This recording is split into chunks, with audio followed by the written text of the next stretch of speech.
A falling meteor. A small blue object slammed into the ground at an engineering college over the weekend, causing a very loud explosion. A bus driver standing nearby was hit by debris and died on the way to the hospital. Today, officials examined the 5-foot-wide crater left behind, but have not yet determined where the object came from.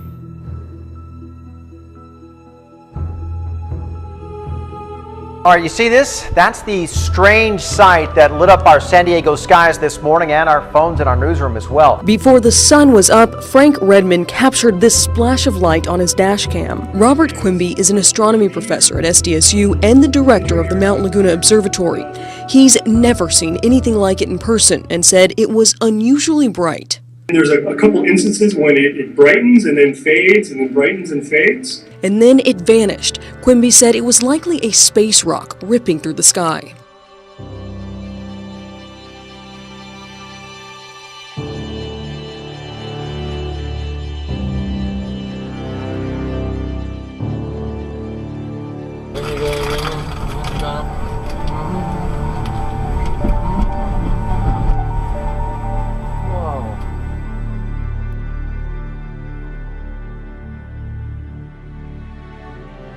There was a bright spot in the sky that had a lot of people talking across the southern part of the state last night. That fireball went streaking across the sky.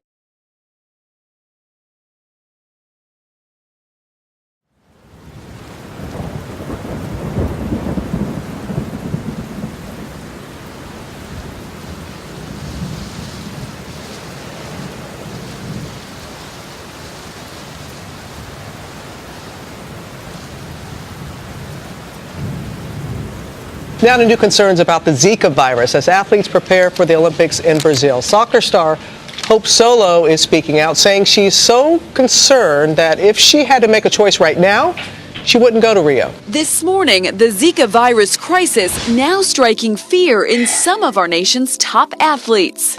U.S. soccer star Hope Solo saying if she had to choose whether to go to the Summer Games in Brazil now, she wouldn't go. Solo, who helped her team to World Cup victory in 2015, also saying no athlete competing in Rio should be faced with this dilemma. Zika virus is a scary thing that is very unknown. Hopefully some of those unknowns will become a little bit more known with the research that they do in the following months. We're certainly sensitive to the fact that this has become a global issue. A state of emergency is being issued over dengue fever on the Big Island as the state reported one new case, bringing the total number of cases to 251. Tonight, investigators believe they're getting closer to finding the source of a salmonella outbreak in Estill County. This comes as more illnesses possibly linked to that outbreak are being reported. Now to a health scare on a local college campus. 100 students are sick at Ursinus College, and tonight doctors are looking into whether it's food poisoning or a virus. Well, the medical director tells us that the college has never experienced a stomach virus that's this widespread. Ursinus College says 7 more students reported feeling sick as part of an outbreak that's brought that Montgomery County campus to a standstill. Now, the first reports came in Tuesday. Ursinus says a handful of faculty and staff have also reported symptoms. The school shut down its dining hall and canceled classes because of the outbreak. They still, though, have not figured out just what is causing this. At the beginning of February, several small earthquakes have shaken Maine close to the Canadian border, and just today, another earthquake recorded near Rangeley. Earthquakes are becoming more and more frequent in Kansas, with a 3.9 magnitude quake shaking Oklahoma and Kansas just last month. Now, Derby schools want to be prepared. Substantial earthquake rattling the Sooner State today. A 3.8 magnitude quake hit near Medford around 2:40 this afternoon, according to the USGS. And it was not alone. 4 other sizable quakes struck today, ranging from 2.6 to 3.5 magnitude. No immediate word of any damage. Oklahoma this year has already had more than 90 earthquakes of magnitude 3.0 or greater. The village of Macadam in southwest New Brunswick has become the epicenter of what is called earthquake swarms. And it's not the first time people who live around Macadam have felt the vibrations from quakes, but the residents say this most recent swarm is the worst they've ever experienced. Just like somebody's picking your house up and holding it in the air and dropping it back down.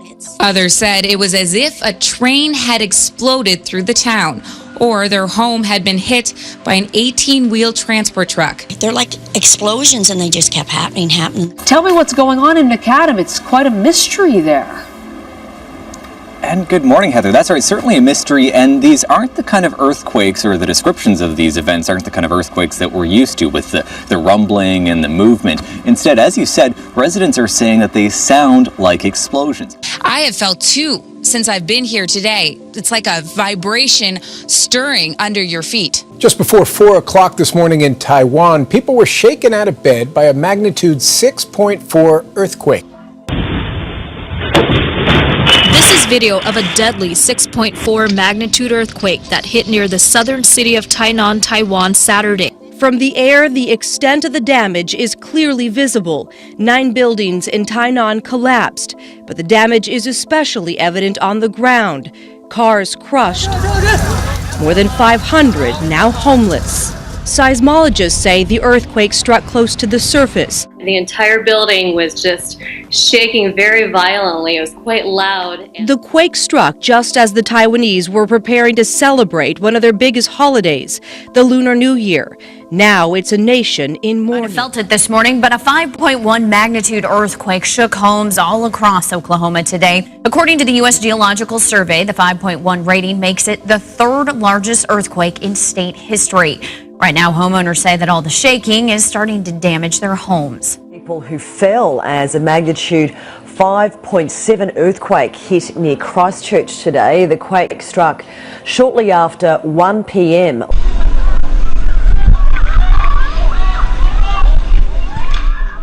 Pictures have emerged of a cliff face crumbling into the sea at Sumner Beach. Watch the cliff give way.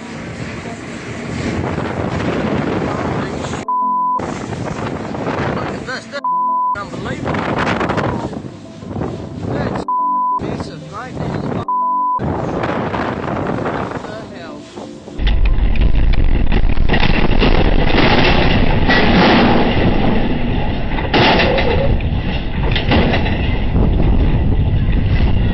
Rough ride for passengers caught in a storm on a Royal Caribbean cruise ship off the coast of North Carolina. And Natalie's here. This is some dramatic video. It sure does. Hey guys, good morning. Well, the Weather Service had issued a warning for hurricane force winds, and some passengers say the ship's crew told them about the storm and said they would try to beat it, but conditions were far worse than anyone expected. New details tonight on the rough day at sea for thousands of people on board a Royal Caribbean cruise ship. That's right. Tonight, a Florida senator is demanding answers, asking why did the ship sail into rough weather in the first place? When the storm is brewing, you don't go out of port. Florida Senator Bill Nelson is asking the question many Royal Caribbean passengers have on their minds. First experience. Yeah, only the movies. But the Anthem of the Seas captain says he didn't realize the magnitude of the storm ahead of time.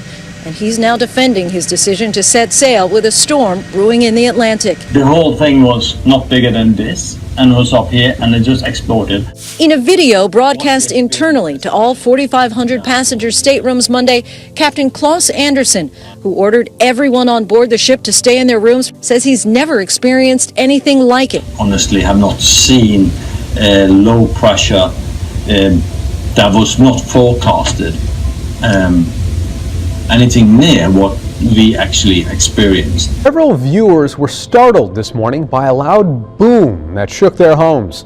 Several calls and messages came into our information center asking us what was going on. Now, this remains a mystery. I have put in several calls to various state and federal agencies. So far, no one can confirm what this was. The whole ground was shaken out here. It was a cement out there, and the house was shaken. Sue Eastman didn't know what was going on. It was just before 10 a.m. when she heard the loud boom. It was just a short kind of a boom like that, and you could hear everything kind of shake. As Sue was trying to figure out what happened, so were several others. I had people from all over, from the lake area here. My neighbors were saying that they felt it, they heard it.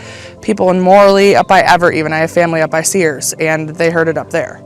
According to the National Weather Service and the U.S. Geological Survey, it was not an earthquake. It made a rumble, almost like a thunder. So far, no military bases in Michigan seem to know where the alleged sonic boom came from. According to the Michigan National Guard, there are no planes fast enough based in Michigan that can create a sonic boom. For those who experienced it, it was something they've never felt before. But it was just like my whole house shook. Now, controversy brewing in our space community. A group is threatening to file a lawsuit against NASA because Johnson Space Center has banned the word Jesus from an employee newsletter. Anusha Rost is live now at JFC tonight with the decision that some are calling censorship. This 30-year employee of the space agency remains convinced some Christians at JSC are being censored. We're committed. We want to stand for Jesus. The attorney is giving NASA 30 days to clarify its stance on the use of the word Jesus in that Separation newsletter. between church and state remains a debated topic, and a newly proposed bill in the Georgia House is contributing to that discussion. House Bill 870 would essentially ensure students' First Amendment rights. More specifically, it says schools that receive state funding can't be a part of an athletic association that prohibits the student athletes from sporting quotes or Bible verses on their bodies. The bill also says schools cannot participate in athletic associations that prohibit member schools from playing with other non-member schools. Beyond wearable technology, it's now time for embedded medical implants. It may sound either frightening or exciting to you, but one day in a near future, we might all biohack ourselves. And health wearables are indeed set to make a difference in 2016.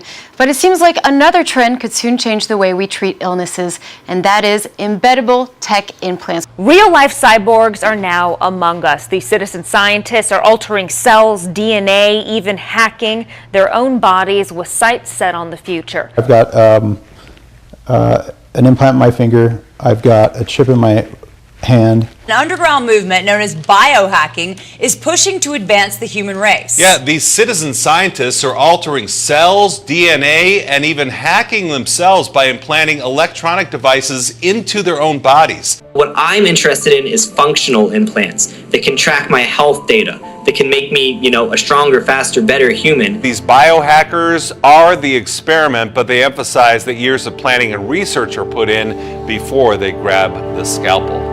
Still, not for everybody. No. Although, I bet the guy with the magnet in his finger makes a lot of money in bars. I was going to say, that's quite a pickup line. Yeah, like, look at exactly. me, I'm going to levitate rock. Very impressive. Yeah, I don't think so. Like I said, unless they can come up with a chip that'll clean my house in 1 hour for me, I'm not going to be implanting anything. We could put a radar in your head or something. Well, sometimes I feel it's already there. Yeah, exactly.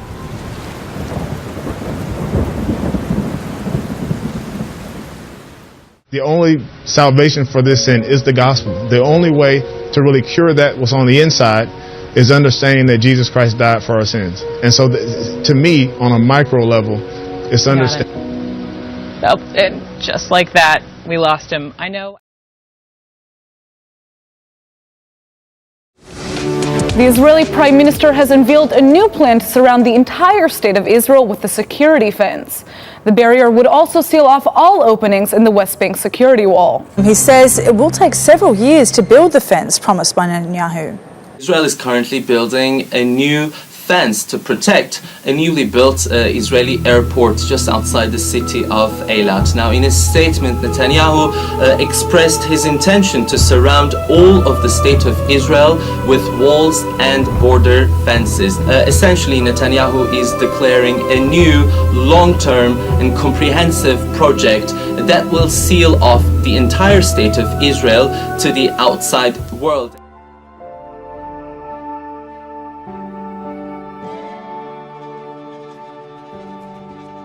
You may have heard in the news that a potentially major discovery on the Golan Heights was made by Genie or AFEC. They have a nearby license. In fact, if you look this way, you can see the general area where they're drilling on the Golan Heights.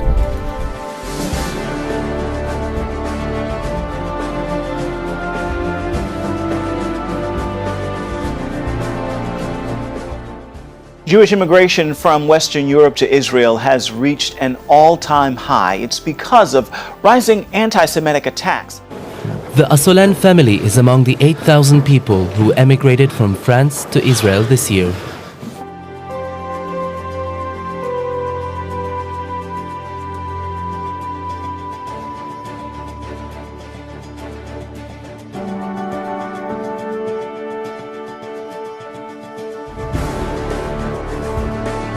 Part of a multi-year plan to ensure Israel's security.